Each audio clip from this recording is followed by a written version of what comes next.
Nuwun sewu, para pamirsa sedaya nggih. Dipun tepangaken kemawon. Kula Pak Parto Diarjo. Pidalem ing dusun Padangan nggih, Desa Padangan. Kecamatan Kayen Kidul. Kediri Kabupaten. Menika dipun tepangaken kemawon kula badhe mundhar gagatan. Bab wong urip ta donya. Nuwun sewu. Aku nek ngendikan ki nek basa rada angel. Penake ora basa. Mbok menawa ki luput ya njaluk ngapura lho Mas, kabeh wae para pendengar. Nika ngaten. Apa to bute wong urip ta donya sepisan. Slamete le ta donya netepi kewajibane urip. Urip kuwi kudu mangan aja nganti kurang sing dipangan. Wong urip kuwi kudu nyandang aja nganti nyandang utang. Duwe karepan apa wae mbok gedhe cilik apa-apa iso kasembatan. Lah iki lho. Dalane liwat ndi? Ayo padha dipenggali. Dalane liwat ndi? Supaya diarani wong urip iso kasembatan, iso kasampuran tegese sampurna kuwi ganep, ora kurang ora luwih. Nek kurang yang dinek golek, nek luwih yang dinek ndecek. Ayo padha diupakara.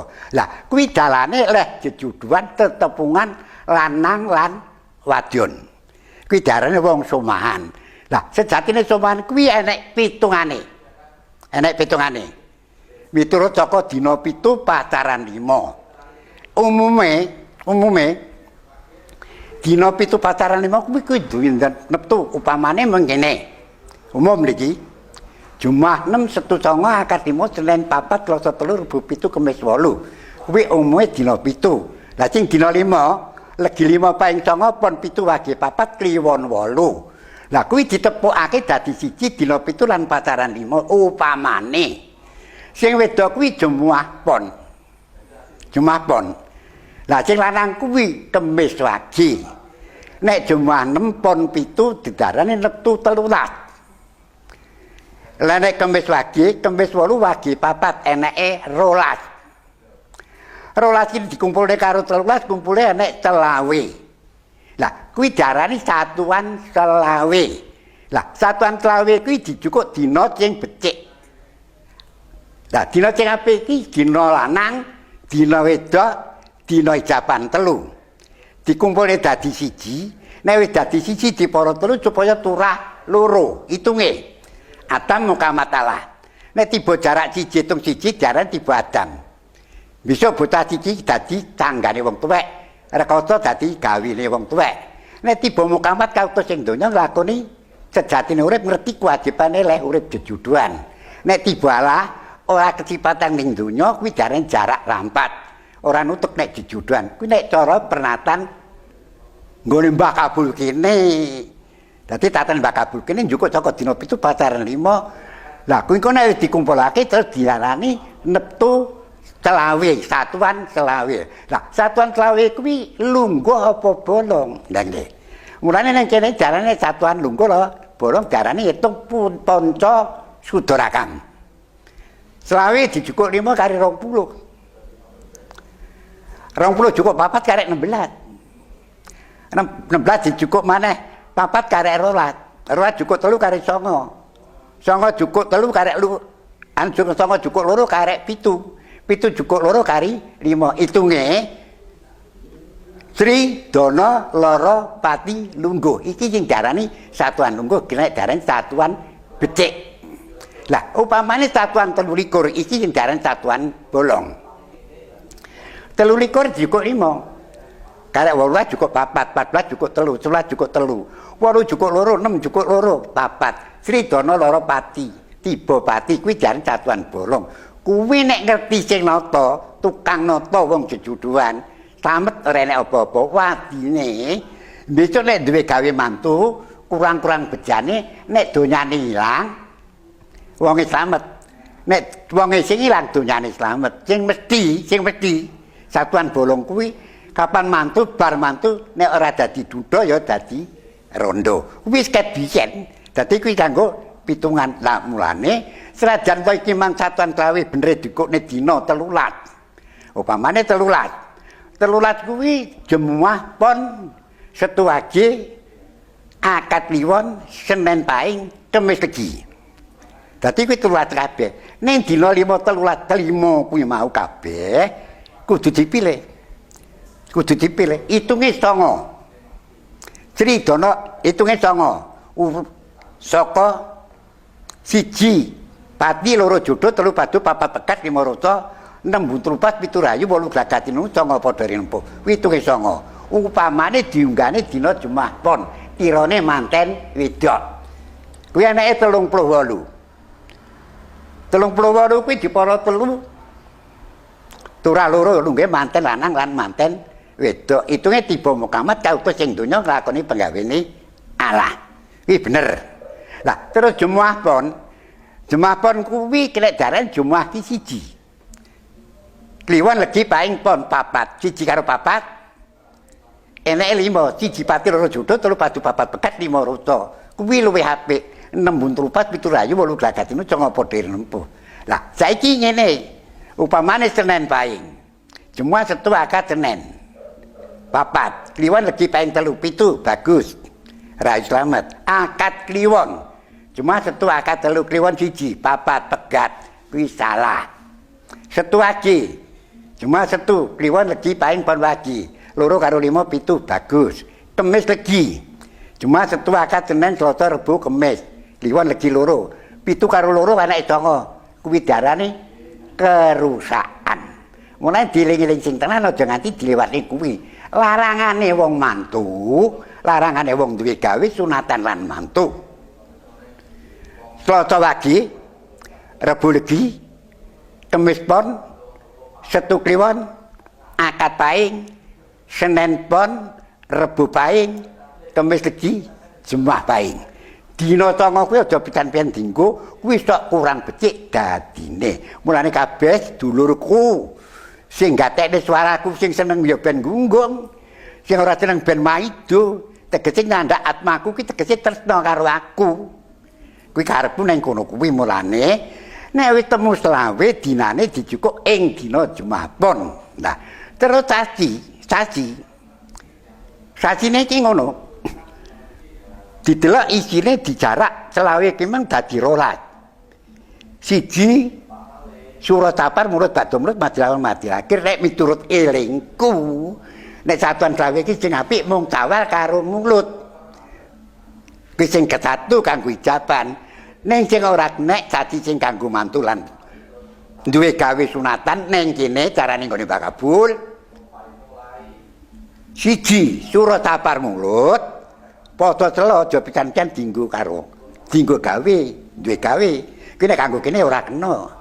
Kuwi kanggone wong rumah tangga. Dadi bute wong kuwi nek ngene ya sejatine kabeh. Enek dina 7 pacaran 5 kuwi luwih saka ndi? Nek piturut petung saka Mbak Kabur, kuwi njukuk saka menungso, njukuk saka aku kowe. Apa? Dina 7 kuwi luwih saka wulu kulit getih balung daging sungsum otot. Kuwi 7. Enake Setu Akad Senin Selasa Rebo Kemis Jumat. Sing dina 5 kuwi luwih pangucap pamireng pangindo paningal pangrata. Mulane jarane legi paing pon wagi kliwon. Dikumpulne dadi 1 dadi 12. 5 lan 7 ki enake 12 dadi sak isimu kuwi dadi 12. Ning wujude 12. Sitok lanang sitok wedok. Lah kuwi kanggo tetebungan ning alam donya iki. Mulane kena diarani watek dina, isi dina, karping dina. Lah nek wis temu lek dadi manten sasine mulut utawa tawal dinane Jumat Pon terus ngitung taun. Ngitung taun tutup. Ngitung taun. Lah taun piye alif jimal jidabi waulan jimakir. Lah nek miturut ngene Mbak Kabul kudu nganggo bathok, bathokane kuno, bathokane lawat. Alif tanggalan 1 Rebo Wagi. Akad Pon. J mawa Jumat Pon. J Selasa paing, dal Setu legi, B Kemis legi, wawu Senin kliwon, J makir Jumat Wagi. Lah kuwi kanggo goleki tanggalan sasi miturut bathok. Sura 1 Sapar 3 1, mulut 4 5, badha mulut 6 5. Madil awal 7 4, madil akhir 2 4, regep 3 3, ruwah 5 3, poso 6 2, sawal 1 2. Selo 2 1, besar 4 1. Upamane taun iki. Iki kira darane taun B. tanggalan sasi Suro Kemis Legi. Goleki sasi besar. Tanggalan sasi besar apa? Dihitung 41 papat siji. Kemis Jumat Setu Akad. Legi. Akad Legi tanggalan sasi besar. Mergo iki tanggalan Kemis Jumat Setu Akad. Papat siji dadi Kemis Jumat Setu Akad Legi tanggal siji sasi besar. Kuwi sak piturute. Dadi kabeh iki nek golek nek ngono-ngono sasi mulut tahun B ki dina Jumat pun tanggal piro. Lah mulut golek 45 ki carane ngene, Kemis Jumat Setu Akad. Legi paing pon wagi kliwon. Lah terus goleki dina Jumat pon ora enek. Mergo tanggalan akad kliwon Jumat pon kuwi wis klebu neng sasi ngarepe. Jumat pon tuwake akad kliwon tanggalan siji mulut.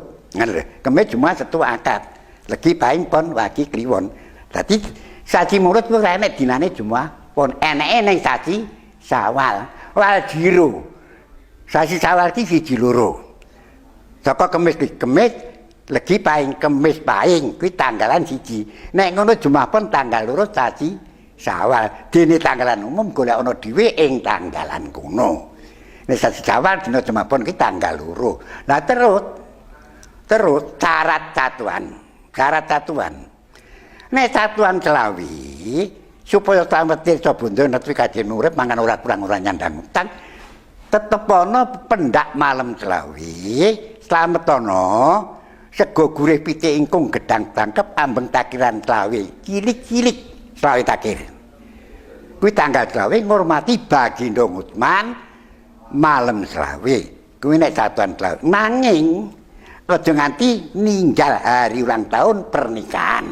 Kuwi tegese cambung siram tuwa. Dadi ora nek manten lawas enek manten terus supaya cepet rezekine. Wong urip tanpa rezeki kuwi susah.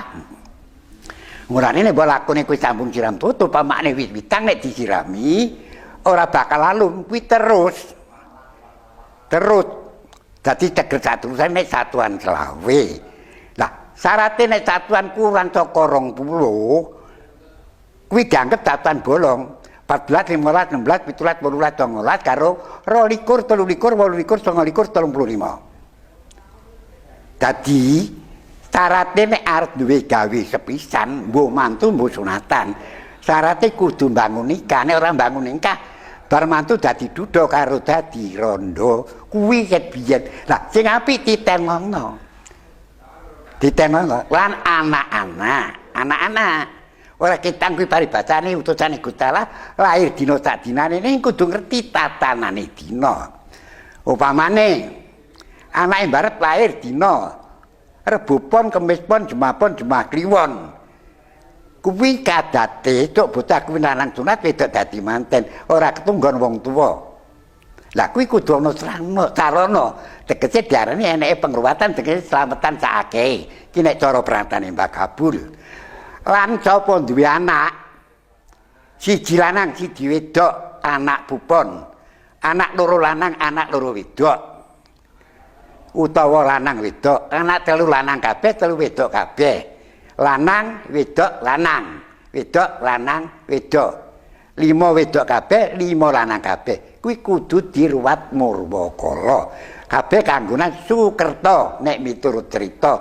Dene percaya monggo dinggo nek ora percaya dinggo aku ora mrintahake. Tegese ora ngongkon, terserah ning atine dewi-dewi. Iki sing seneng ya ben gunggung, ora seneng ben maido ngono lho, Mas. Pancene iki kudu ngono. Lah, nek wis ngerti lakon sing kaya ngono kuwi aja ditinggal carane. Mulane kena diarani sebab apa? Bayi lahir dijenenge. Nek wis dijenengne nek cepacar dislameti. Telune, telung sasi, telung weton. 7 weton. Terus setahun. Dadi cepacar, selapan, telu, 7 setahun ping 5 kuwi dislameti. Senajan to jabang bayi wis kepacar nek durung pupak puter urung dijenengake. Mergo si pupak puter kuwi jane Pandhita Syekh Bahuwan. Ngono. Malah katut dijenenge mundak ora dadi apik, mulane jarane sepacar. Sepacar ki ora pacaran ki gak pacarane. Pati manggon. Upamane ngene. Omahe kuping, isine apa? Pamireng lek sing manggon. Isi kuping omahe. Ning isine pamireng kuwi tegese sing manggon. Dadi genep nek sepatar ki wis 5 kuwi genep tetep kuwi dijenengake. Eneke dijenengake mergo nangis. Eneke nangis mergo urip.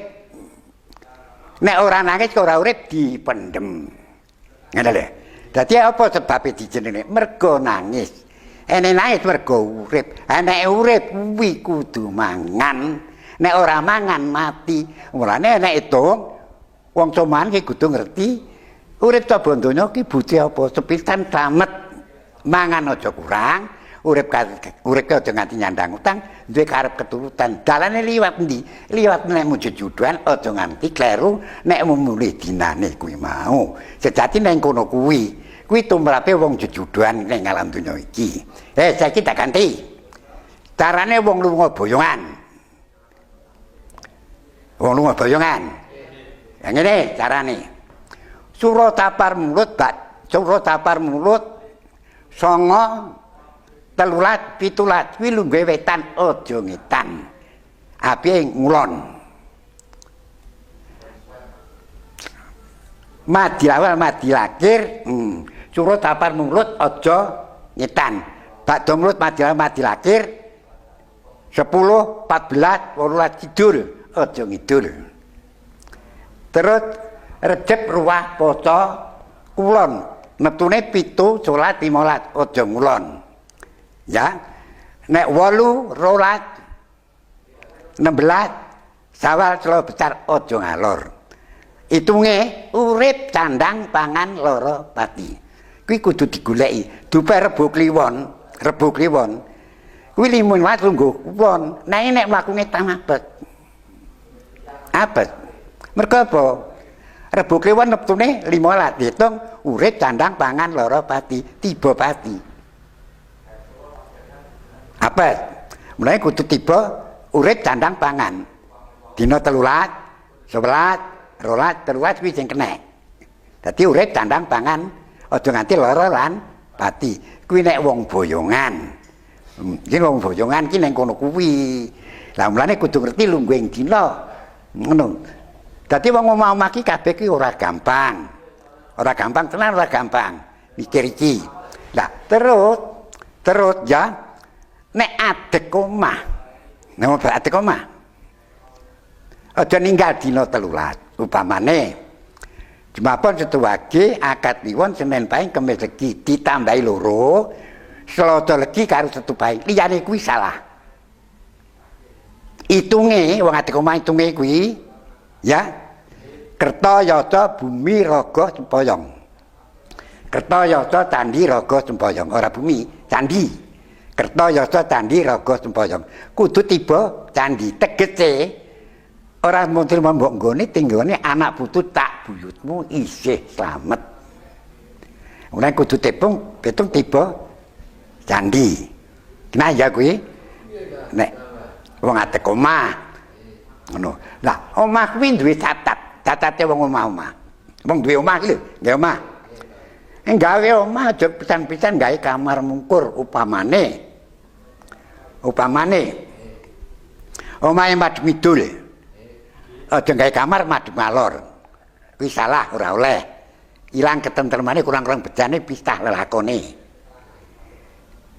Lan lawang aja ngisan-ngisan ngisore mulo upamane omah mujur. Nek gawe lawang sing tengah bener kuwi darane ngisore mulo, ngisore dhuwur lho. Lantar dhuwur.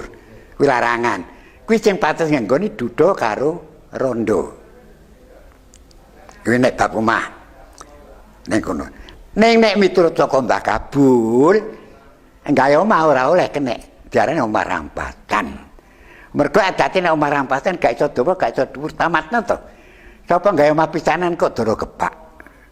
Arep gawe bali anger. Gawe bali anger omah doro kepak iki. Omah rampasan. Mulane kanggo tatane Mbah Kabul, senajan omah piye wae kudu slotong tegese kenceng. Mulane nek omah rampatan diarani kanggonan bajingan. Apa to sing diarani bajingan? Ya kuwi ampik, apa ki ngarane empyak. Mlebu omah, empyak ya ampik-ampik dadi diarani nyolong ampik-ampik. Iki diarani empyak bajingan. Kuwi nek omane kono kuwi. Lan gawe omah aja pisan mundur. Nek mundur omah wis dadi terus mbok ngelar mengguri. Jentonge mbok undurne iku lho, kuwi diarani omah mundur. Kuwi gak oleh kanggo kene. Nek kowe mundur ngarep kudu kok teki. Nek kowe adeg bali kowe mbok undurne kena. Dadi ngelar papan ning ora mundur. Nek bali ora ora ngedekne bali, mburi mbok undurne kuwi diarani omah mundur. Pedhot lakone, mergo bocahku tak omongi ora kenek iki. Ya sida pedhot tenan. Heeh. Iki diarani omah mundur. Dadi kabeh iki mek ngene ya Mas, kabeh iki nek diracakne pernatan kabeh iki nganggo tata cara. Nganggo tata cara. Wong omah-omah karo wong nganggo omah manggon omah. Ngono. Lah terus maneh bab wong jejuduan. Wong jejudan nek iso. Nek iso aja ngalor ngulon. Dadi upama lanang ning kiduletan wedok ning lor kulon aja pisan-pisan. Nek iso. Ning kudu nganggo srana. Nek iso kudu ngono. Kenek rabi ngalor ngulon ning golek bojo. Nek wis bar dadi manten digawa mulih ngidul ngetan. Ngono. Ning kene iki dilalah. Diwaca karo kahanan kabeh iki piye eneke. Ning kono kuwi beda maneh. Nek wong tanah Jawa rabi karo wong Sumatera mburine kuwi tanpa petung. Mergo siji alam siji negara. Tanpa petung. Nek upamane kene iki ning Bojonegoro, lah ngono kuwi cek nganggo petung. Ngono. Sampun lintu pulau pun mboten nganggo petung, Pak. Piye? Lintu pulau Oke, gawe petung ngene. Nek batang omah, dandang gawe omah aja ninggal dina telulatan. Lah ngono lho. Aja ninggal dina telulatan. Ya kuwi man Jumapon, tuwaki akad kliwon. Terus Senin bae, Kamis Legi. Aja ninggal kuwi. Dadi dandan omah aja ninggal dina telulatan utawa Selasa Legi karo Setu Pahing. Kuwi sing kena kanggo nata omah. Dadi najan dandani lawang, buka genteng kanggo nyalini reng. Aja ninggal dina telulatan. Upami Jawi, Mbak, Jawi angsal Kalimantan pripun ngoten? Piye? Jawi angsal Kalimantan. Gak masalah. Gak masalah siji negara. Enten hitungan Lor kulon itu kene. mboten enten nggih. Kuwi siji mergo siji len. Siji negara ngono lho. Heeh. Mergo ngene lho ya. Kena diarani. Wong nek dipikir tenan darajat barat kuwi darane Jawa ora gelem. Wong kuwi wilayah ndi? Wilayah Palembang. Sunda Kelapa. Bandung kuwi. Nggih. Kuwi Sunda. Dadi wilayah Palembang. Lah nek kene wilayah Majapahit mulane tanggo ki sejatine Majapahitan, Majapahit. Heeh. Dadi saka Majapahit dari Majapahit maju pawitane urip iki piye? Dikarene majune pawitane lek urip coba donya iki. Mulane ora ketang mung anak-anak. Jenenge anake aja nganggo Catra Kala Nyangama sing kanggo sirah jeneng. Sapa sing anake mbarep jenenge Catra Kala Nyangama ora ketunggon wong tuwa. Nek gak dadi rondo dadi duduk. Ngono. Kuwi nek bab jeneng anak-anak. Iku nami ngajenge, Mbak. Ngarep dhewe. Kaya aku ki jenengku Kabul. Gak duwe mbok awit sekolah kelas 2 pisan. Oh, ngoten, Mbak. Alah, aku cerita ki aku dhewe. Oh, nggih. Heeh. Aku lak jenengku lak Kabul. Nggih. Heeh. Lah Pak Kajijan ya Kibul padha ganti mbok. Nggih, Heeh. Ngono kuwi Kala Nyangama. Upamane Kabul, Kemat, Kandari. Kok Lili, Kelut. Lo, Nyoto, Nyono. Ya. Terus Ngatmijan, Ngatmini. Terus Muhammad, Mat. Lah mulane kena diarani Pak Yai Gapulak Pengpengan. Pak Yai Sodik. Anake jenenge sapa? Muhammad Mahmud karo Mahmud. Mahmud karo Mahmud. Urung nganti rabi mati ya. Lah iya ta. Urung nganti loro karo durung dadi manten. Mbok ku nek cara apa nek ngarani? Cara pernatan Jawa Murwarat apa ki Murwakala ya aku ya ora ngerti. Nek nyatane mati. Aku nek nyawang mek ngono mergo anake Mahmud karo Mahmud. Mergo Pak Yai Tanjung Surabaya anu Madura ya ngono. Kasih nama siapa? Muhammad Mahfud dari apa kelahiran? Rebo Pon. Kalau gitu kamu ki ibunya janda, kok tahu betul? Lah kuwi wis Rebo Pon jenenge mo gak ketunggon bapak. Kelat loro. Ngono. Lah kuwi nek diarani tatanan bab jeneng, bab lakon ya. Aja mandeng sapa-sapa, mandeng awake dhewe. Aku ki piye? Mulane nek cara kene duwe sirikan. Duwe apa ning arane undang-undang. Undang-undang siji, utang nyaur nyelembake balekake nandur ngunduh. Goro-goro temen ketemu. Ya beka. Nek salah kedunungan apes, nek drengki bakal bilai. Satu, loro kewajiban. Gua amek nampik milih budi tiar. Atine budi ngelmune akal kuwi kewajibane wong urip. Lakune titi ngati-ati duga prayoga waspada kanthi eling. Gujek ana badan eling wani ing bener, temena ing lahir batin wani ing bener wedi ing luput. Gujek ana badan eling wedi luput wani ing bener, temena ing lahir batin wedi salah. Ati sabar karo nrimo ing pandum. Kuwi nek digujeki rasa slamet ing lelakone. Dadi wong urip ki apa wedi salah. Mulane iki lho sing angel wis sitok. Benerne lupute dhewe. Nyalahne bener liyan. Nggih. Wong kula wong subuh kok sedekah tau. Kuwi salah. Kalau wong kok gak tau sembahyang salah. Nah ya. Kuwi nyalane bener liyan. Kabeh iki nek dipolne piye to? Aku lan kowe iki nek dipolne pol piye? Urip ra tunggal ambekan. Ya ta? Aja maneh karo aku karo bojomu urip ra tunggal ambekan. Nek mati ora tunggal uangan. Mulane golekane daren barang dhewe. Dhewe iki sing dhewe sejatine ya aku lan kowe iki sing daren dhewe. Dhewe aku dhewe. Mulane nek bisa tak suwun ayo gujekan badan eling. Wedya luput wani yang bener temeno ing lahir batin. Temeno ing lahir batin wedya luput wani yang bener. Neng kene iki ya ki budidaya keselamatan. Lah paribadane ya sing dikarepe nyandang utang ning karepe ora utang. Aku kurangan tetukon iki duduk, Mas. Dudu. Sing karepe nyandang utang ning arep kuwi mau anakmu papat wis dadi wong kabeh ora bisa mbah kabul. Anake 7 wis dadi wong kabeh wis brenggo kabeh. Pak Kabul ki nunggone karo bojone lha iki sing darane nyandang utang. Ya iki jare kawruh kacampuran ngene iki. Dadi ora utang kowe iki tetep kon kurang 10 20 utang dulur ki dudu. Dudu utang bondo donya dudu, utang kewajiban sing dikarepne. Ya. Lah mulane kudu eling kewajiban. Mulane diceluk bapak kuwi sejatine piye? Nata anak. Bapak nata anak tegese nata pernatane bab anak. Ya kaya aku iki lho. Dadi manten omah gawene ngono kuwi jenenge nata anak. Mbok ngemban anak. Nek wis omah dhewe iki wong tuwek kudu ngebiur-biur. Ngono. Mulane nek iso ngono kuwi ya kuwi utamane wong urip. Kuwi durung nyandak sing diarani utama ki apa to? Ngono iki. Nek ditakoni utama ki apa? Wong kang bisa mawas diri. Piye to mawas diri iki? Utama ki wong kang bisa mawas diri. Nek aku ki nek digunem ngene pagelan gelo, ya ta? Aku ora ketokne gunem ngono kuwi. Nek aku ditindaki cara ngono kuwi, pagelan mangkel, aku ya mau tindak cara kuwi. Lah kuwi jenenge mawas diri. Ning kono kuwi. Dong ya? Lah iya. Kuwi kabeh mulane kena diarani kabeh-kabeh iki digelar ning donya. Donya kuwi tetukulan kabeh donya kuwi cadangane manungsa. Senajan kuwi cadangane manungsa ya kenang dipilih. Nyatakno kanan donya. Bako, lombok, tebu. Tunggal sak lari. Bareng dadi beda-beda ora?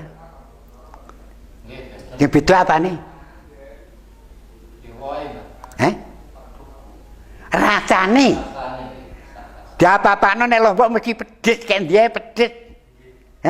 Lah sing dirasa iki sapa? Sing dirasa iki sapa? Wong urip. ya uripmu sing ratakake. Mulane kena enek tembung nek cara kuno, golek ana legine gula pahite madu. Apa gula ki legi? Maksudnya pripun, Pak? Kowe dico ratakake beneran lupute ning ratamu. Sing dari legi ki ratane. Sing darane pahit getir kuwi ratane. Dadi kowe iki dico ngratakake. Tembung kuwi padha-padha metu ning cangkem. Ya. Ya. Karena lendang mangan. Kuwi jenenge perintah. Ana, ndang mangan. Ngono ki piye?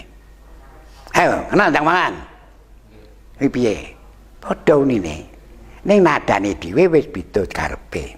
Rasane benten, Pak. Lah yen nadane beda. Le ndang mangan kono le. Kuwi perintah. Le ndang mangan, menggak mangan.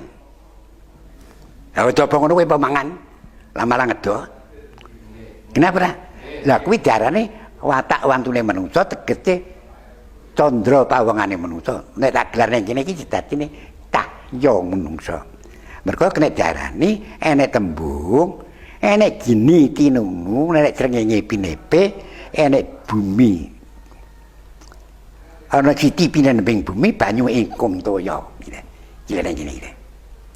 Wong banyu kok dikum banyu ki piye? Wong geni kok dibakar kuwi nek bakar piye? Nah iya. Kene ya ngene iki arek-arek iki ngene iki gulangan ngene iki. Mulai kudu ngerti pamor lan pratemon. Ngerti bukan? Pamor lan pratemon.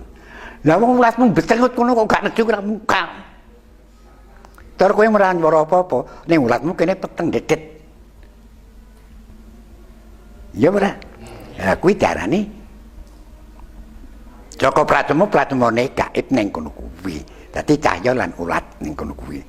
Mulane ya Mas kabeh iki aja ninggal dina 7 basaran 5 menane kono tebake jemuah neptune pon 7 kemang karbu ngerti ya wijangane. Nek dina kabeh kuwi saka menungsa dumatine ya saka menungsa. Ngono. Dadi tak cukupi semene wae ya Mas ya dina ditutukne maneh. Ya mbok menawa nek klerune diwahi. Enek lupute di ngapura. Nuwun sewu para pamirsa sedaya nggih, cekal semanten kemawon.